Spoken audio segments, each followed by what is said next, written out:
پتہ چلا آپ صلی اللہ علیہ وسلم مختار کل نہیں تھے۔ دوسری دلیل بخاری شریف کتاب الوضو، باب اذا القی علی ظہر المصلی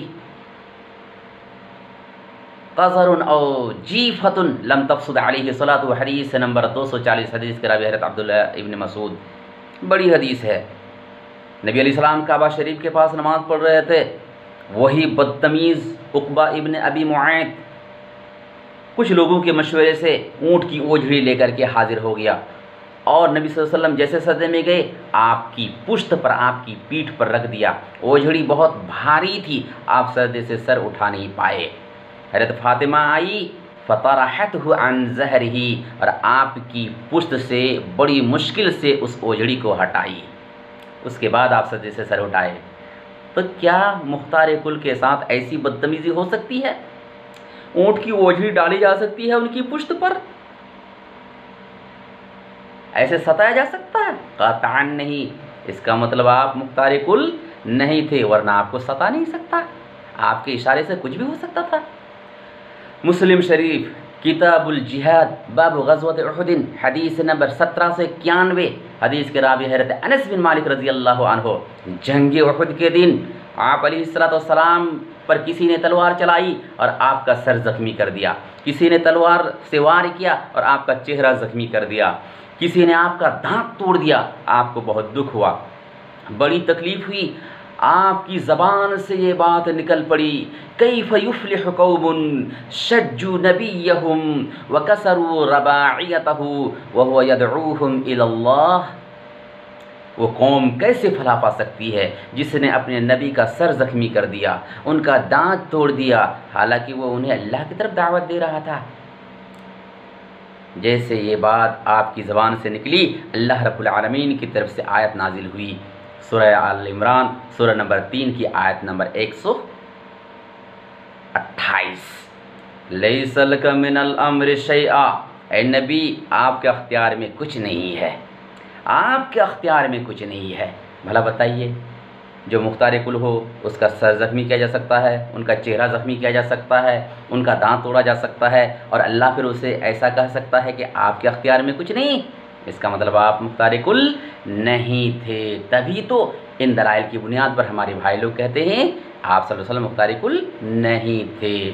اور جو لوگ نبی علیہ السلام کو مختار کل مانتے ہیں، ان کے دلائل کا جواب اس طرح دیتے ہیں، ان کی پہلی دلیل کا جواب اس طرح دیتے ہیں، وَمَا آتَاكُمُ الرَّسُولُ فَخُذُوهُ وَمَا نَهَاكُمْ عَنْهُ فَانْتَهُوا سے نبی علیہ السلام مختار کل ثابت نہیں ہو رہے ہیں، اس وجہ سے کہ اس آیت کے ذریعے سے اللہ رب العالمین امت محمدیہ سے نبی علیہ السلام کی اتباع و فرما برداری کرنے کے لیے کہہ رہا ہے۔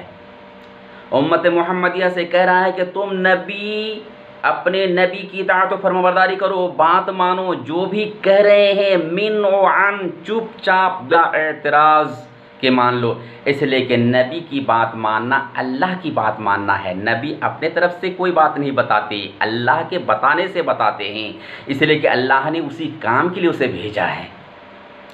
اس لیے نبی کی اطاعت کرنا اللہ کی اطاعت کرنا ہے۔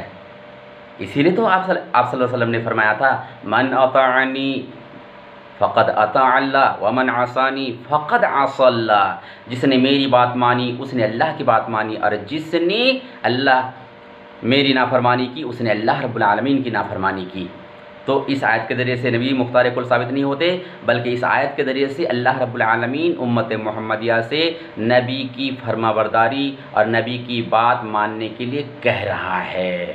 اور جہاں تک یہ کہنا کہ نبی علیہ السلام جنت کا سرٹیفکیٹ دیا کرتے تھے، تو آپ اپنے اختیار سے سرٹیفکیٹ نہیں دیتے تھے، بلکہ آپ جنت کی خوشخبری دیتے تھے، اس لیے کہ اللہ رب العالمین آپ کو خوشخبری دینے کے لیے بھی کہتا تھا، جیسا کہ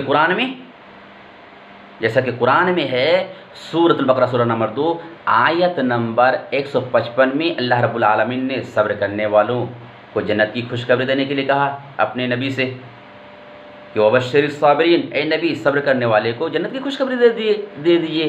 تو اللہ رب العالمین جن کو خوشخبری دینے کے لیے کہتا تھا نبی صلی اللہ علیہ وسلم خوشخبری دیتے، اور کیوں نہیں دیں گے؟ اسی کام کے لیے تو آپ نبی بنائے گئے تھے۔ تو اس سے بھی آپ صلی اللہ علیہ وسلم مختار کل ثابت نہیں ہو رہے ہیں۔ اور بخاری شریف کی وہ حدیث انما انا قاسم واللہ یعطی، اس سے بھی نبی علیہ السلام مختار کل ثابت نہیں ہو رہے ہیں، بلکہ اللہ رب العالمین مختار کل ثابت ہو رہا ہے، اس لیے کہ آپ فرماتے ہیں میں بانٹنے والا ہوں، اللہ دینے والا ہے، تو جو دینے والا ہے وہ مختار کل ثابت ہوگا یا جو بانٹ رہا ہے؟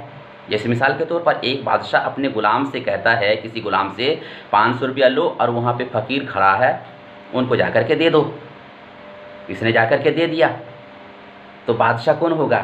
یہ غلام، یہ نوکر؟ قطعاً نہیں، دینے والا۔ تو اسی طرح اللہ دے رہا ہے، نبی علیہ السلام بانٹ رہے ہیں بندوں کے درمیان، اللہ کے بندوں کے درمیان، تو اللہ مختار کل ہوگا، نہ کہ نبی صلی اللہ علیہ وسلم۔ اب آپ غور فرمائیں دونوں کے دلائل پر، کن کی بات زیادہ راجح ہے، ان پر عمل کرنے کی کوشش کریں۔ میں جہاں تک سمجھتا ہوں اللہ کے نبی صلی اللہ علیہ وسلم مختار کل نہیں تھے، بلکہ اللہ کے بندے تھے، اللہ کا پیغام اللہ کے بندوں تک پہنچایا کرتے تھے۔ آپ اپنے اختیار سے کچھ بھی نہیں کر سکتے، جیسے قرآن کی آیت سورہ آل عمران سورہ نمبر 3 کی آیت نمبر 128 سے معلوم ہوتا ہے، لیس لک من الامر شیئا، اے نبی آپ کے اختیار میں کچھ نہیں، آپ کے اختیار میں کچھ نہیں، یہ اللہ رب العالمین فرماتا ہے۔ اسی طرح سے مسلم شریف کتاب الایمان باب وفات ابی طالب حدیث نمبر 38، حدیث کے راوی حضرت سعید بن المسیب عن ابیہ رضی اللہ عنہ، حدیث بڑی ہے۔ جب ابو طالب کی وفات کا وقت قریب ہوا، نبی علیہ السلام وہاں پہ حاضر ہوئے اور ابو طالب کے سامنے اسلام کی دعوت پیش کی، مگر اس نے انکار کر دیا اور کفر و شرک کی حالت میں اس کی موت ہو گئی۔